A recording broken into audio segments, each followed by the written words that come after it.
CEPK capital प्रस्तुत करता है दैनिक ब्रीफ 22 अगस्त 2025। नमस्ते सभी को EPK कैपिटल के डेली ब्रीफ वीडियो में आपका स्वागत है। मैं आपका होस्ट स्नेहा हूँ। इस श्रृंखला में हम आपको अपडेट करने और विश्व भर में आई सभी महत्वपूर्ण वित्तीय खबरों को समझाने का प्रयास करते हैं।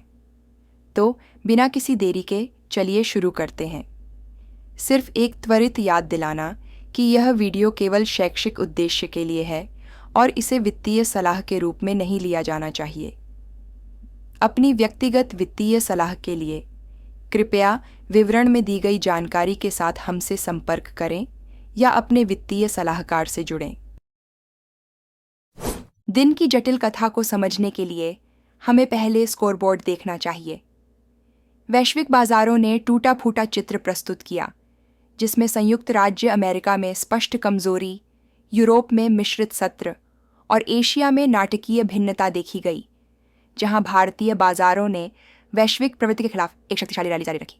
क्षेत्र सूचकांक का बंद स्तर अंतर परिवर्तन प्रतिशत परिवर्तन अमेरिका डाउ जोन्स औद्योगिक औसत 40.27 122 या 0.34%, S&P 500 6.3 25 बरसाइक या 0.48%, नज़दक्स में 21,100 एवर्टार पाई या 0.30 रसल 2,276 10 प्राइस हास फ्लारो 1% Europe FTSE 100 UK 9,320 plus XC coins UK पर Index Germany 4,30 Asia Prashant Nikkei 2 Japan Bangladesh 10.17 2.8 0.60% Hang Seng Hangang 5,000 Soyquat Days 0.7 Shanghai Composite चीन 3,10 4 0.13% Sensex Bharat 22,078 South as 0.17% Nifty 50 Bharat 25,43 पास 0.13%। 3 अमेरिकी बाजार गिरावट में 5वां दिन घाटा। वॉल स्ट्रीट ने अपनी गिरावट की लकीर को बढ़ाया क्योंकि निवेशकों की चिंता बढ़ गई थी, जो कल के महत्वपूर्ण घटनाओं से पहले थी। व्यापक S&P 500 लगभग 0.4% गिर गया, जो अपनी 5वीं लगातार लाल सत्र को दर्शाता है। हालांकि दैनिक नुकसान अपेक्षाकृत नियंत्रित रहे हैं। सूचकांक लगभग 6,370 स्तर पर बंद हुआ। डाउ जोन्स इंडस्ट्रियल एवरेज भी पीछे हट गया, लगभग 143 अंक या 0.34% की गिरावट के साथ, जो 14,785 के पास समाप्त हुआ। प्रौद्योगिकी क्षेत्र, जो इस वर्ष का बाजार का इंजन रहा है, थकान के संकेत दिखाता रहा। नैस्डैक कंपोजिट इस सप्ताह कमजोर प्रदर्शन करने वाला था, जो लगभग 0.3% से 0.7% तक गिरकर 21,803 के पास बंद हुआ। ये कमजोरी उच्च उड़ान भरने वाले AI संबंधित स्टॉक्स से निरंतर बाहर निकलने के कारण हुई, जो बढ़ती चिंताओं के बीच मूल्यांकन की सीमा को लेकर है। विशेष रूप से NYSE FANG प्लस सूचकांक, जो मेगा कैप टेक जायंट्स को ट्रैक करता है, ने इस प्रवृत्ति को 1.44% की तेज गिरावट के साथ रेखांकित किया। हालांकि सतही रूप से एक सूक्ष्म लेकिन महत्वपूर्ण भिन्नता उभरी। जबकि बड़े पूंजी सूचकांक गिर गए, स्मॉल कैप कंपनियों का रसेल 2000 सूचकांक अकेला अमेरिकी मानक था, जो सकारात्मक क्षेत्र में समाप्त हुआ और मामूली लाभ दर्ज किया। यह रिस्क ऑफ रोटेशन का एक क्लासिक संकेत है। यह संकेत देता है कि निवेशक पूरी तरह से बाजार से भाग नहीं रहे हैं, बल्कि उच्च मूल्यांकन वृद्धि स्टॉक्स से पूंजी को स्थानांतरित कर रहे हैं, जो ब्याज दर की आशंकाओं के प्रति अधिक संवेदनशील हैं और बाजार के अन्य क्षेत्रों में, जैसे मूल्य उन्मुख स्मॉल कैप नामों में। ये कोई यादृच्छिक बाजार शोर नहीं है, बल्कि एक सुसंगत थीम है रक्षात्मक पुनःस्थिति का।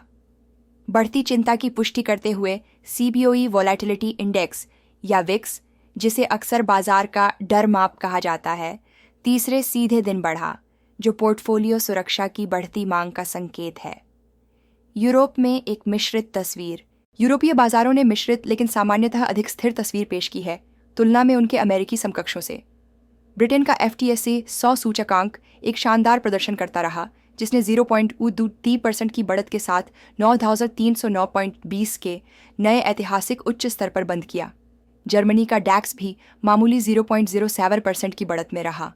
हालांकि इस हेडलाइन की मजबूती के पीछे अंतर्निहित कमजोरी छिपी हुई थी। यूरोपीय ब्लू चिप स्टॉक्स का गहरा विश्लेषण लाल रंग की एक समुद्र को दर्शाता है, जिसमें LVMH, SAP और लोरियल जैसी प्रमुख कंपनियां सभी 1% से अधिक गिरावट के साथ बंद हुई। एशिया में महान विभाजन वैश्विक सत्र की सबसे आकर्षक कहानी एशिया में देखी गई स्पष्ट विभाजन थी। जबकि क्षेत्र के अधिकांश भाग ने वॉल स्ट्रीट की नकारात्मक दिशा का अनुसरण किया, भारत के बाजारों ने अपनी मजबूत बुल रन जारी रखी। अद्भुत दृढ़ता का प्रदर्शन करते हुए भारत के बेंचमार्क सूचकांकों ने लगातार छठी सत्र के लिए अपनी रैली जारी रखी। बीएसई सेंसेक्स 143 अंक बढ़कर 82,072 पर बंद हुआ, जबकि एनएसई निफ्टी 50 ने 33 अंक जोड़कर 25,000 पर समाप्त किया। यह ताकत बाजार का वैश्विक रुझानों से अलगाव का स्पष्ट उदाहरण है। जबकि विदेशी संस्थागत निवेशक शुद्ध विक्रेता रहे हैं, जो वैश्विक अनिश्चितताओं को दर्शाता है, घरेलू संस्थागत निवेशकों से मजबूत और सतत खरीदारी, जैसे कि जीएसटी दर में संभावित रियायत जैसी घरेलू नीतिगत पहलों के प्रति आशावाद से प्रेरित आउटफ्लोज को अधिक धन ऑफसेट कर गई है। यह वैश्विक निवेशकों के लिए एक महत्वपूर्ण थीम को उजागर करता है। मजबूत स्थानीय कथाएं कभी कभी वैश्विक बाधाओं को पीछे छोड़ सकती हैं, जिससे बाजार का अधिक जटिल बहुधुरी वाला माहौल बनता है। एशिया के अन्य हिस्सों में माहौल कहीं अधिक शांत था। जापान का निक्केई 225.5% गिर गया और हांगकांग का हैंग सेंग सूचकांक 0.4% गिर गया। मुख्य भूमि चीन का शंघाई कंपोजिट मामूली अपवाद था, जिसने 0.13% की बढ़त दर्ज की। मैक्रो पल्स, अच्छी खबर बुरी खबर है। यूएस बाजारों में गिरावट के पीछे मुख्य कारण अच्छी खबर बुरी खबर है विरोधाभास का क्लासिक मामला था। आश्चर्यजनक रूप से मजबूत आर्थिक डेटा का एक सेट जारी किया गया, जो सामान्य स्थिति में जश्न का कारण होता। हालांकि वर्तमान बाजार में, जहां निवेशक फेडरल रिजर्व पर केंद्रित हैं, इस मजबूत आंकड़े को एक महत्वपूर्ण बाधा के रूप में व्याख्यायित किया गया। यूएस अर्थव्यवस्था की आश्चर्यजनक ताकत। PMI report. दिन की नकारात्मक भावना का मुख्य उत्प्रेरक सुबह ही आया जब अगस्त के लिए एस&पी ग्लोबल फ्लैश पीएमआई डेटा जारी किया गया। मैन्युफैक्चरिंग पीएमआई ने आश्चर्यजनक 13.3 का आंकड़ा दर्ज किया, जो 3 साल से अधिक का उच्चतम स्तर है और अर्थशास्त्रियों की सहमति पूर्वानुमान 89.5 से बहुत अधिक है।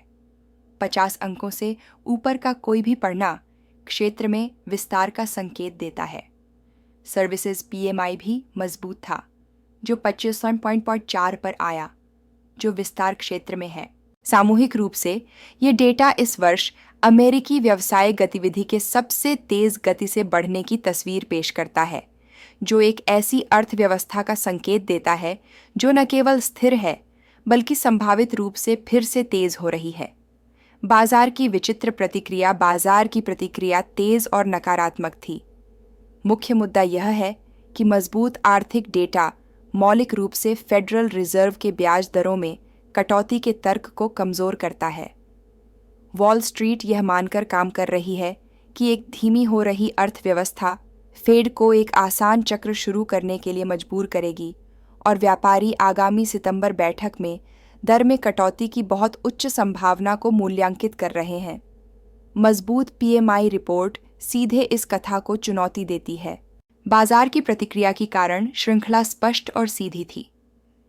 सबसे पहले मजबूत डेटा, जिसमें यह भी नोट किया गया कि टैरिफ्स 3 वर्षों में सबसे तेज दर पर औसत बिक्री कीमतों को बढ़ाने में मदद कर रहे हैं, ने स्थायी मुद्रास्फीति के डर को जन्म दिया।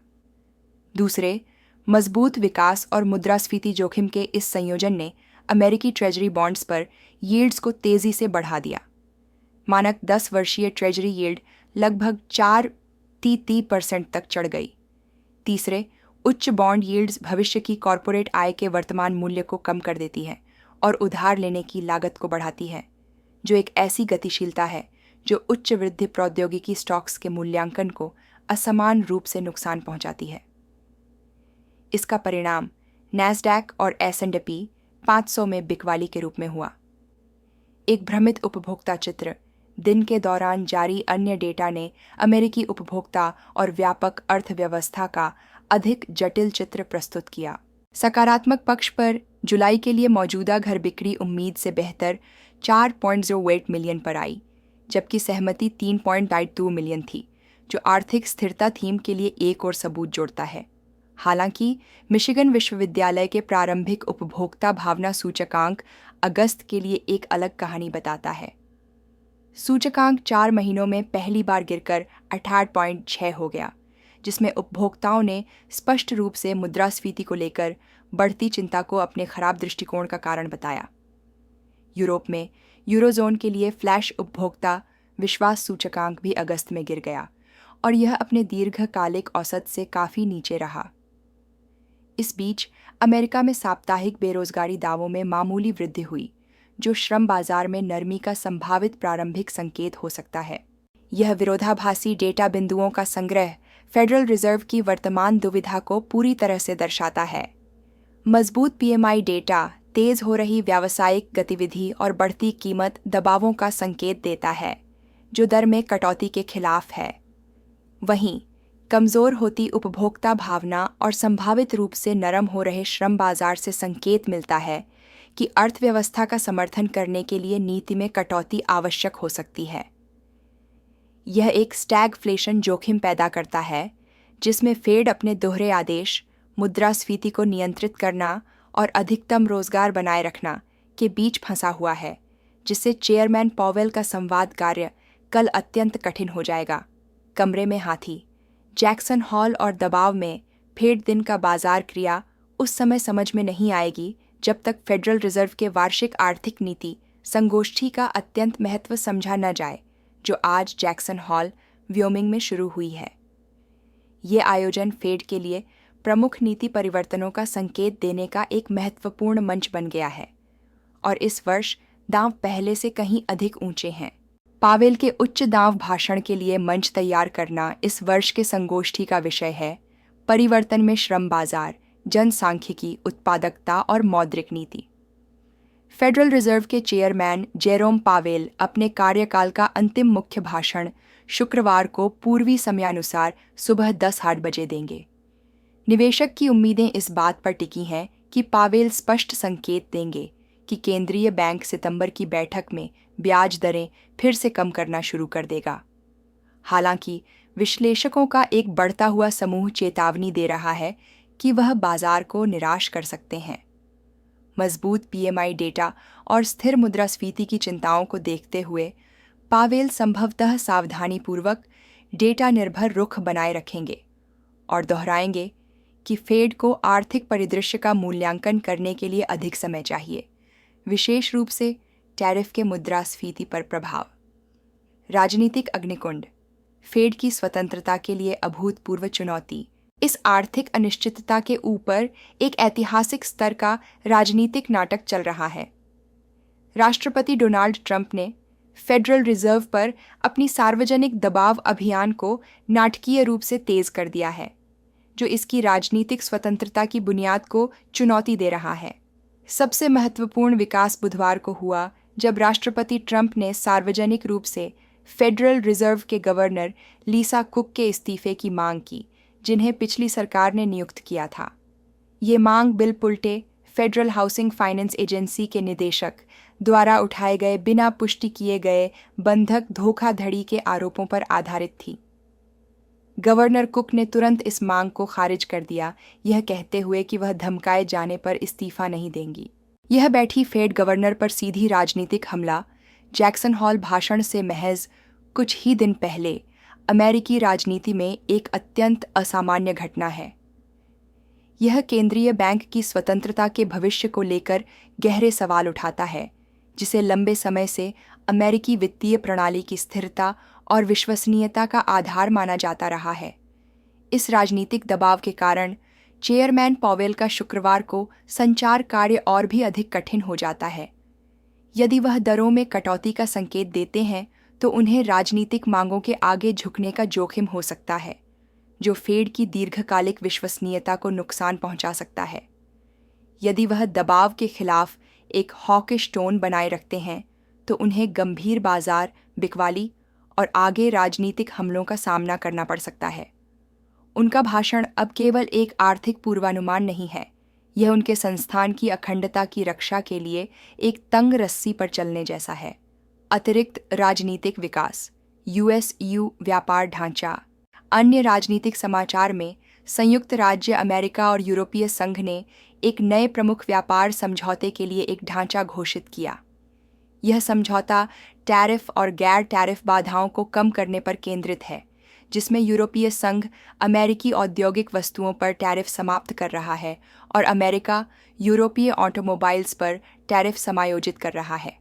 जबकि यह ट्रांसअटलांटिक व्यापार के लिए एक महत्वपूर्ण और सकारात्मक दीर्घकालिक विकास का प्रतिनिधित्व करता है, यह समाचार मुख्य रूप से बाजार की तत्कालीन तीव्र ध्यान केंद्रित करने वाली फेडरल रिजर्व पर ओवरशैडोड हो गया। मूवर्स एंड शेकर्स, कॉरपोरेट और सेक्टर स्टोरीज दिन के उच्च स्तरीय मैक्रो और राजनीतिक विषयों का व्यक्तिगत कंपनियों और पूरे बाजार सेक्टरों पर बहुत ही वास्तविक और ठोस प्रभाव पड़ा। बड़ी कंपनी का असफलता, वॉलमार्ट की आय में निराशाजनक परिणाम। खुदरा विशाल वॉलमार्ट ने बाजार खुलने से पहले अपने दूसरे तिमाही की आय रिपोर्ट की और परिणामों ने बाजार की वर्तमान कठोर मनोवृत्ति का स्पष्ट दृश्य प्रस्तुत किया। सतह पर रिपोर्ट काफी मजबूत थी। राजस्व लगभग 5% साल दर साल बढ़कर 177.4 अरब डॉलर हो गया, जो विश्लेषकों की अपेक्षाओं से बेहतर था। अमेरिकी तुलनीय बिक्री, खुदरा स्वास्थ्य का एक प्रमुख मापदंड, 4.3% से 4.6% तक मजबूत बढ़ी। वैश्विक ई कॉमर्स बिक्री एक विशेष उज्ज्वल स्थान थी, जिसमें 25% की बढ़ोतरी हुई। कंपनी ने अपने पूरे वित्तीय वर्ष के लिए बिक्री और लाभ के दृष्टिकोण को भी बढ़ाया। इन सकारात्मक बातों के बावजूद बाजार ने एक नकारात्मक डेटा बिंदु पर ध्यान केंद्रित किया। समायोजित प्रति शेयर आय (EPS) 0.68 आई, जो सहमति अनुमान 0.73 से थोड़ी कम थी। परिचालन आय भी 8% से अधिक गिर गई, हालांकि यह एक बार की कानूनी और पुनर्गठन लागतों से प्रभावित थी। बाजार की प्रतिक्रिया गंभीर थी। वॉलमार्ट का स्टॉक 4% से 5% तक गिर गया, जिससे यह डाउ जोन्स इंडस्ट्रियल एवरेज और S&P 500 दोनों पर सबसे भारी वजन बन गया। रिपोर्ट के बावजूद स्टॉक का गिरना, जो मुख्य रूप से सकारात्मक थी, बाजार की सफलता के लिए बहुत उच्च मानक दर्शाता है। साल दर साल पहले ही काफ़ी बढ़ चुके इस स्टॉक की अपेक्षाएं इतनी ऊंची थीं कि मामूली EPS चूक के साथ भी अच्छा प्रदर्शन पर्याप्त नहीं माना गया। यह एक चिंतित बाजार का संकेत है, जिसमें किसी भी खामी के लिए बहुत कम सहनशीलता है। एक राजनीतिक क्षति, सौर क्षेत्र की बिक्री एक स्पष्ट उदाहरण। बाजार को हिला देने वाली खबर का आया एक सीधे राजनीतिक बयान से, जिसने पूरे उद्योग को एक दिन के लिए तबाह कर दिया। राष्ट्रपति ट्रंप ने कहा कि उनकी सरकार नई विंड या सौर परियोजनाओं को मंजूरी नहीं देगी, यह कहते हुए कि रिन्यूएबल्स का उपयोग करने वाले राज्यों में बिजली की उच्च लागत की चिंता है। बाजार की प्रतिक्रिया तुरंत और क्रूर थी। इस बयान ने नवीनीकृत ऊर्जा क्षेत्र में भारी बिकवाली को प्रेरित किया। फर्स्ट सोलर FSLR के शेयर 7% गिर गए, जो S&P 500 में सबसे अधिक नुकसान उठाने वालों में शामिल थे। सनारन, आरन, एनफेस एनर्जी, ENPH और सोलरडेज SEDG सहित अन्य प्रमुख सौर स्टॉक्स भी तेजी से गिर गए। कैनेडियन सोलर CSIQ को विशेष रूप से भारी नुकसान हुआ, जो तीसरे तिमाही के लिए अपेक्षा से कमजोर मार्गदर्शन जारी करने के बाद लगभग 20% गिर गया। यह घटना इस बात का शक्तिशाली स्मरण कराती है कि वर्तमान माहौल में राजनीतिक भाषण से प्रेरित नीति जोखिम उतना ही प्रभावशाली हो सकता है जितना पारंपरिक आर्थिक या आय जोखिम। Digital frontier, cryptocurrency market update digital संपत्तियों की दुनिया में बाजार लगातार अस्थिरता और एक प्रमुख नियामक घोषणा से चिह्नित था, जो दीर्घकालिक प्रभाव डाल सकती है। बिटकॉइन और एथेरियम, अस्थिरता और मुख्य स्तर। क्रिप्टोकरेंसी बाजार ने तेज सुधार के बाद अपनी स्थिति खोजने का प्रयास किया है। बिटकॉइन BTC अस्थिर रहा है, $113,000 के स्तर से नीचे गिरने के बाद मामूली सुधार के साथ $113,700 से $114,000 के दायरे में कारोबार कर रहा है। प्रमुख क्रिप्टोकरेंसी पिछले सप्ताह लगभग 8% गिर गई है, अपने हाल के सर्वकालिक उच्च स्तर से बहुत दूर, जो कि $124,000 से अधिक था। एथेरियम ETH ने सत्र के दौरान कुछ सापेक्ष शक्ति दिखाई, एक समय पर 3% से अधिक बढ़कर महत्वपूर्ण 4,300 स्तर को पुनः प्राप्त किया। हालांकि उसने उन लाभों को वापस कर दिया और दिन को 2.7% की गिरावट के साथ 4,299.29 पर बंद किया। क्रिप्टो क्षेत्र में समग्र भावना सतर्क बनी हुई है। Crypto fear and greed index हाल ही में डर से वापस सामान्य क्षेत्र में उछला है। क्रिप्टो के लिए नई सुबह। नियामक समर्थन शायद दिन का सबसे महत्वपूर्ण दीर्घकालिक समाचार किसी भी संपत्ति वर्ग के लिए एक अमेरिकी नियामक से आया है। Commodity futures trading commission (CFTC) ने घोषणा की है कि वह एक नई क्रिप्टो स्प्रिंट पहल शुरू कर रहा है। इस पहल का घोषित लक्ष्य राष्ट्रपति के डिजिटल संपत्ति बाजारों पर कार्य समूह की सिफारिशों को तेजी से लागू करना है। प्रेस विज्ञप्ति में कार्यकारी CFTC अध्यक्ष कैरोलिन डी फार्म ने अत्यंत स्पष्ट रूप से कहा कि उद्देश्य है डिजिटल संपत्तियों का तत्काल व्यापार संघीय स्तर पर सक्षम बनाना। एक अत्यंत असामान्य कदम में एक नियामक निकाय के लिए घोषणा स्पष्ट रूप से राजनीतिक थी। अध्यक्ष फार्म ने कहा कि यह पहल राष्ट्रपति ट्रंप के अमेरिकी नेतृत्व के लिए आह्वान का जवाब है और कि ट्रंप प्रशासन ने क्रिप्टो के लिए एक नई सुबह का आगाज किया है। यह विकास अमेरिका के नियामक रुख में संभावित 180 डिग्री का बदलाव संकेत करता है, जो अनिश्चितता और प्रवर्तन कार्रवाइयों के द्वार से सक्रिय रूप से नवाचार को बढ़ावा देने और ऑनशोर ट्रेडिंग के लिए स्पष्ट मार्ग बनाने की ओर बढ़ रहा है। स्पॉट क्रिप्टो ट्रेडिंग के लिए एक सहायक संघीय ढांचा मूल रूप से इस संपत्ति वर्ग को जोखिम मुक्त कर सकता है और महत्वपूर्ण संस्थागत निवेश को खोल सकता है। निष्कर्ष, संश्लेषण और दृष्टिकोण। तो संघर्षपूर्ण संकेतों के एक दिन से अंतिम निष्कर्ष क्या है? हमारे पास एक अमेरिकी अर्थव्यवस्था है जो रुकने से इनकार कर रही है, जिससे फेडरल रिजर्व के लिए एक बड़ा सिरदर्द बन गया है, जिसे बाजार मजबूती से उदारवादी बनाने की कोशिश कर रहा है। इस आर्थिक ताकत का टकराव बढ़ती हुई नाजुक निवेशक भावना के साथ हो रहा है, जिससे प्रमुख सूचकांकों में धीमी खून बह रहा है। इसके ऊपर एक अस्थिर राजनीतिक माहौल है, जहां फेड की स्वतंत्रता को खुलकर चुनौती दी जा रही है और राष्ट्रपति की बयानबाजी एक पूरे सेक्टर के लाभ को एक ही दोपहर में मिटा सकती है। इस बीच डिजिटल संपत्ति क्षेत्र में एक संभावित क्रांतिकारी प्रो क्रिप्टो नियामक बदलाव चुपचाप शुरू हो रहा है। यह सभी जेरोम पॉवेल के कल के एक ऐतिहासिक भाषण के लिए मंच तैयार कर रहा है। बाजार उनके हर शब्द पर टिका रहेगा और संभावित परिणाम द्विआधारी और स्पष्ट हैं। एक दयालु मोड़, जहां वह नरम हो रहे श्रम बाजार को स्वीकार करते हैं और मजबूत PMI डेटा को कम आंकते हैं, यह संकेत देगा कि सितंबर में दर में कटौती निश्चित रूप से टेबल पर है। यह स्टॉक्स में एक शक्तिशाली राहत रैली को जन्म दे सकता है और बॉन्ड यील्ड को कम कर सकता है। विपरीत रूप से एक आक्रामक रुख, जहां वह चिपचिपी मुद्रास्फीति, मजबूत व्यावसायिक गतिविधि और टैरिफ से जोखिमों पर ध्यान केंद्रित करते हैं और दर में कटौती के लिए पूर्व प्रतिबद्धता से इनकार करते हैं, तो यह 5 दिवसीय गिरावट को महत्वपूर्ण रूप से तेज कर सकता है। मामले का दांव बहुत उच्च हो सकता है। सुनिश्चित करें कि आप कल हमारे साथ जुड़ें, क्योंकि हम बाजार की प्रतिक्रिया को वास्तविक समय में विश्लेषित करेंगे। और यह था हमारे इस वीडियो के लिए।